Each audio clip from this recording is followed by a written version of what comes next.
Greetings, fellow captains, and welcome back to another episode of World of Warships Legends with a Hive Hand. Today we're going to have a look at the second test ship so far that I've purchased. If you don't know, the test ships are available in the store underneath the ship tab, underneath test ships.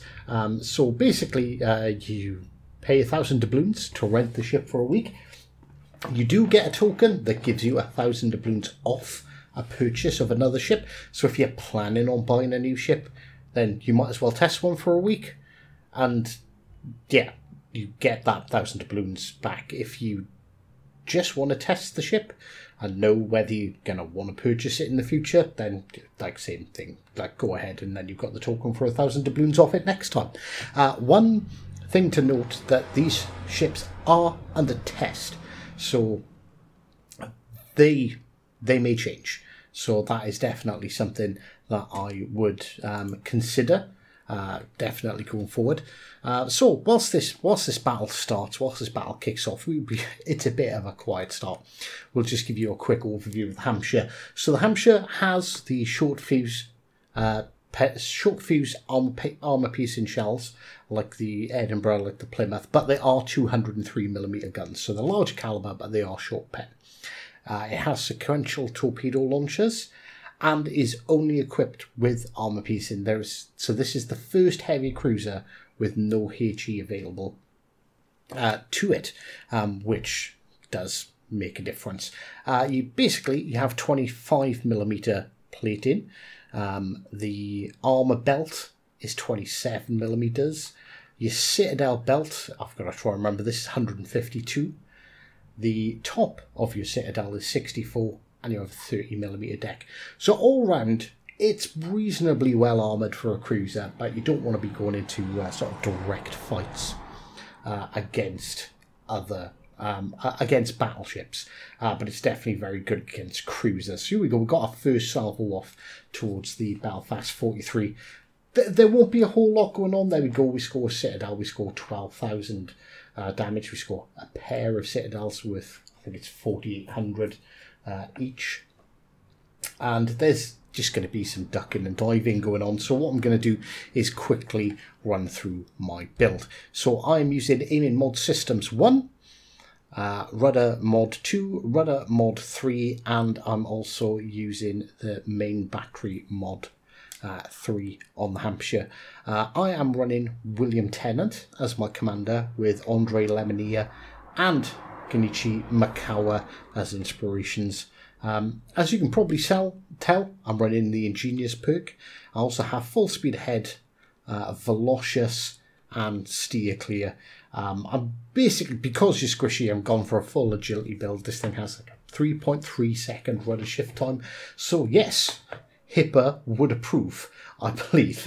I believe Hipper would approve, and then you can see we're scoring some pretty good overall damage.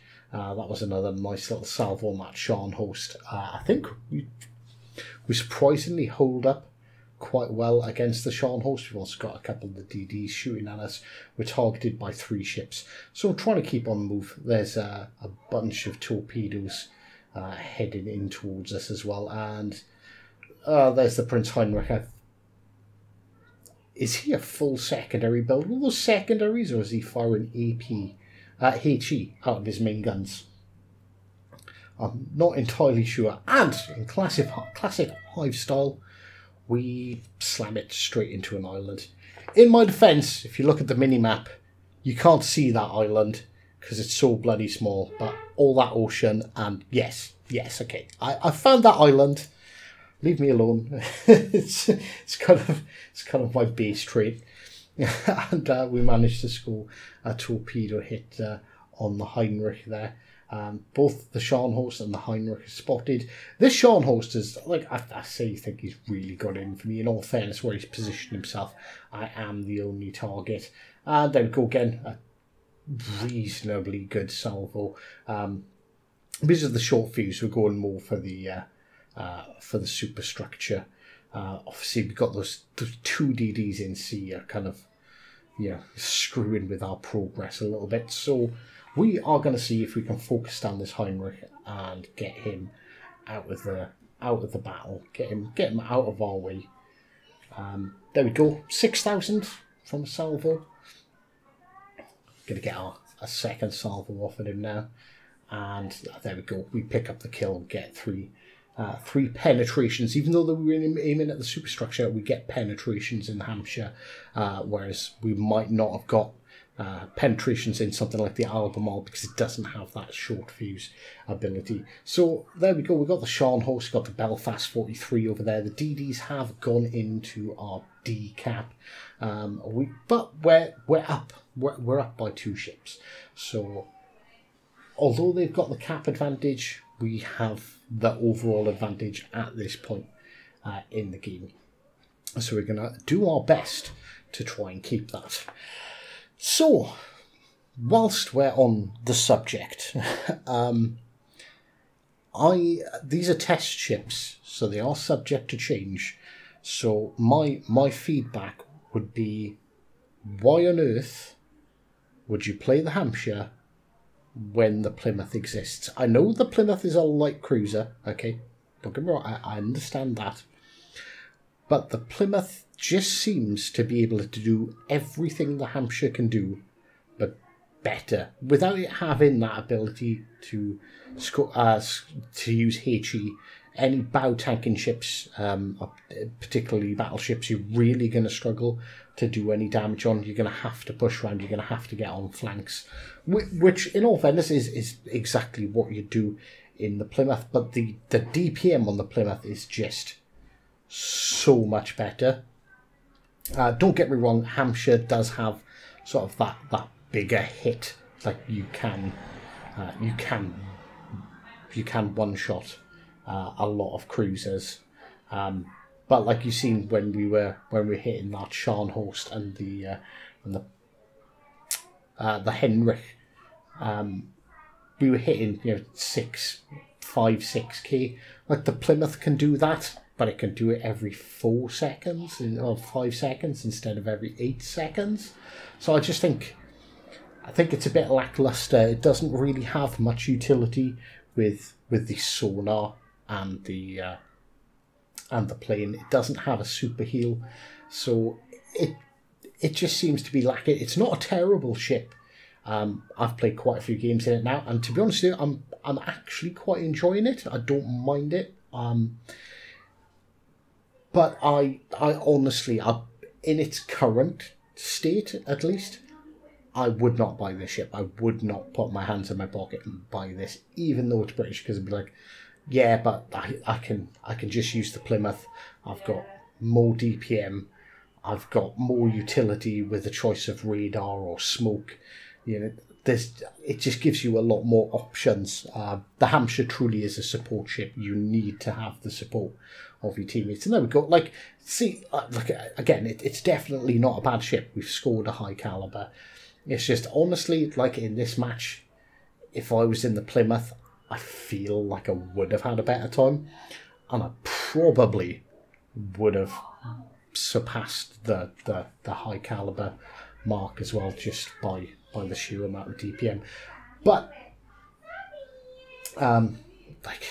yeah, I think if they kept the ship exactly as it was, give it HE, so you just had that option, it would actually be a really good ship.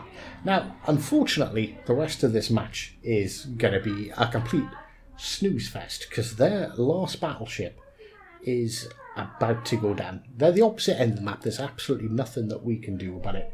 The only thing that they have left, really, in any way, shape or form near my range is the DD. They have got smoke there, but they've dropped that smoke. I'm going to be honest with you, they've dropped that smoke and they've just run. And it's going to come down to basically us winning on points. Or I assume it's going to... This is what I assume is going to happen anyway. So I start capping C, and I'm going to head towards D to cap that as well. You'll see me occasionally firing my guns just to see if I'm in the detection range of the cruiser, or has he really tried to push through the edge of the map and get themselves into two brothers, which in all fairness, is the ultimate outcome. So, like, there you go. So yeah, honestly, like I said, I think the Hampshire's it's a decent ship. If you like the heavy cruisers, it's decent. But I think, personally, I think the Albemarle is better. I have a similar agility build on my Albemarle. Actually, let me have a quick look. What's the maneuverability stats on that? Yeah, 3.6. So it's slightly, marginally slower on the rudder. It still has the same torpedoes, but okay, it does have slower reload at 12.5 seconds. So I didn't realise there was such a big difference. But having HE just gives it so much more variety in how you can potentially play it. And of course, on Albemarle as well, you do have the option to take radar. So maybe if they give it the option of radar, maybe that would be enough, give it some utility. But that's the thing, it doesn't have utility, doesn't have the ability to set fires, and it just means that every other British cruiser at the tier can do what the Hampshire does, just better, and it really reduces the playability or the usefulness of the ship. But like I said, it's if you like the British heavy cruisers, you can definitely still have fun in it. You can definitely still have good games. I don't think I've really had a bad match in it so far. But yeah, this isn't, like, I honestly couldn't, in good conscience, suggest to anyone that you should purchase this ship, because it's just lacking in too many departments. But like I said, we did have a good game. There we go. Finally got to the end screen. So 103,000 damage, torp hit, 2 kills, 3 citadels. We caused flooding. Got that high caliber, 2,600 base XP, which is a pretty good result. But yeah, I'm just, it's a ship I like. I don't mind playing it, but I definitely don't love it, and it definitely wouldn't be my first, second, third, or fourth pick at tier 7. So thank you very much for stopping by, everyone, and of course, until next time, take care.